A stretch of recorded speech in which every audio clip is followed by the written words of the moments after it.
কোটা সংস্কার আন্দোলন দমনে সাদা এক ধরনের সাজুয়াজান ব্যবহার করে জাতিসংঘ থেকে এক ভয়াবহ প্রশ্নের মুখে পড়েছে বাংলাদেশ সেনাবাহিনী। আর্মান পার্সোনাল ক্যারিয়ার বা সংক্ষেপে এবিসি নামে পরিচিত এই সাজুয়াজান সাধারণত বড় ধরনের যুদ্ধ এবং ভয়াবহ সামরিক আক্রমণের মধ্যেই ব্যবহৃত হয়। জাতিসংঘের তরফ থেকে অত্যাধুনিক এসব সাজুয়াজান বাংলাদেশ সেনাবাহিনীকে দেওয়া হয়েছে বিভিন্ন দেশের শান্তিরক্ষার মিশনে ব্যবহারের জন্য। এগুলো কোথায়, কিভাবে, কোন পরিস্থিতিতে ব্যবহার করা যাবে সেটার পরিষ্কার একটা নীতিমালাও দেওয়া হয়েছে। কিন্তু সম্প্রতির কোটা আন্দোলনকে বিক্ষোভ দমনে কারফিউ জারির পর সেনাবাহিনীকে এসব গাড়ি নিয়েই সড়কে টহল দিতে দেখা যায়। এরপরই বিষয়টি জাতিসংঘের দৃষ্টিগোচর হয়।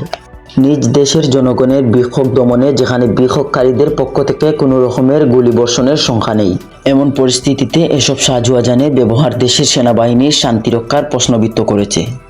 ইতোমধ্যে জাতিসংঘ মুখপাত্র এ বিষয়ে পরিষ্কার বিবৃতি দেখিয়েছেন। এ সময় জাতিসংঘের লোগোনীয় এসব সাজুয়াজান ব্যবহারে বৈধতা নিয়ে প্রশ্ন তুলেছেন।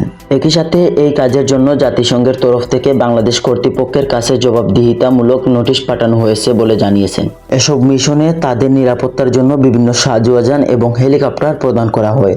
এগুলো শান্তির প্রতীক হিসাবে সাদা রঙের হয়ে থাকে। মূলত এই ধরনের সাদা অনেকগুলো এবিসি ঢাকা ও সিলেটের রাস্তায় নামিয়ে বেকায়দায় পড়েছে বাংলাদেশ সরকার ও সেনাবাহিনী।